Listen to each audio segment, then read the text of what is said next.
अस्सलाम वालेकुम। Previous video में हमने बात की थी आर्टिफिशियल इंटेलिजेंस को अगर आप सीखना चाह रहे हैं तो 5 स्टेप्स में हमने इस फील्ड को डिवाइड किया था। और उसमें जो पहला स्टेप मैंने बताया था आपको वो पाइथन लैंग्वेज का बताया था कि आपको अगर आर्टिफिशियल इंटेलिजेंस की फील्ड को सीखना है तो सबसे पहले आपको एक प्रोग्रामिंग लैंग्वेज सीखनी पड़ेगी।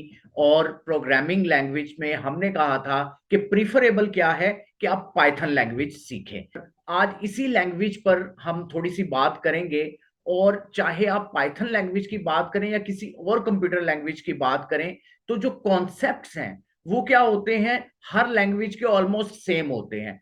डिफरेंस कहां पे आता है, सिर्फ सिंटैक्स का। और अगर आप लैंग्वेज के ही कॉन्सेप्ट सीख लेते हैं तो इसका मतलब है कि वही कॉन्सेप्ट किसी दूसरी लैंग्वेज जैसे जावास्क्रिप्ट में यूज हो सकते हैं या जावा लैंग्वेज में यूज हो सकते हैं या सी प्लस प्लस में यूज होंगे। कॉन्सेप्ट वही रहेंगे, सिर्फ और सिर्फ कॉन्टेक्स्ट चेंज हो जाएगा। तो हम देखते हैं कि पाइथन लैंग्वेज में क्या क्या कॉन्सेप्ट जो हैं वो इंपॉर्टेंट हैं।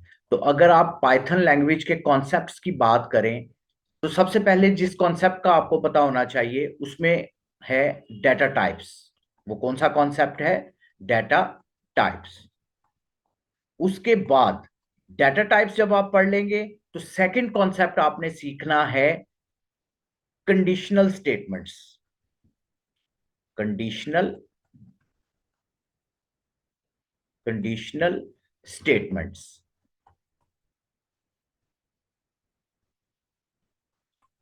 थर्ड कॉन्सेप्ट जो है वो पाइथन लैंग्वेज में इंपॉर्टेंट है या किसी भी लैंग्वेज की आप बात कर लें तो वो है लूप्स का concept.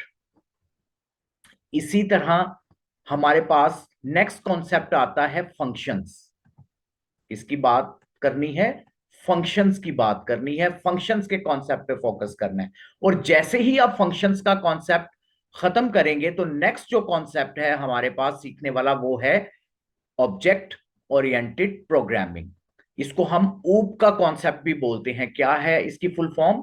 Object. O stands for object, O stands for oriented and P stands for programming। तो ये वो बेसिक कॉन्सेप्ट्स हैं, ये 4 से 5 जो मैंने आपके सामने लिखे हैं। एक है data type, conditional statements, then loops. उसके बाद हम बात करते हैं फंक्शंस की और लास्ट पे हम बात करते हैं ऑब्जेक्ट ओरिएंटेड प्रोग्रामिंग की। आज की इस वीडियो में हमने बुनियादी तौर पर पाइथन लैंग्वेज के जो इंपॉर्टेंट कॉन्सेप्ट सीखने की जरूरत है उसके बारे में डिस्कशन की है। होप सो आपको बात समझ आ गई होगी। इंशाल्लाह नेक्स्ट वीडियो में हम बात करेंगे मशीन लर्निंग के ऊपर कि मशीन लर्निंग क्या है, इसमें कौन कौन से एल्गोरिथम्स होते हैं। तो ये ओवरऑल आप कह लें कि इस सीरीज में हम आर्टिफिशियल इंटेलिजेंस के जो बिट्स एंड पीसीज हैं उसको वन बाय वन देख रहे हैं कि किन बिट्स एंड पीसीज को हम आपस में इकट्ठा करेंगे, ज्वाइन करेंगे तो हमें आर्टिफिशियल इंटेलिजेंस सीखने में आसानी होगी। तो इंशाल्लाह मुलाकात होगी आपसे नेक्स्ट वीडियो में।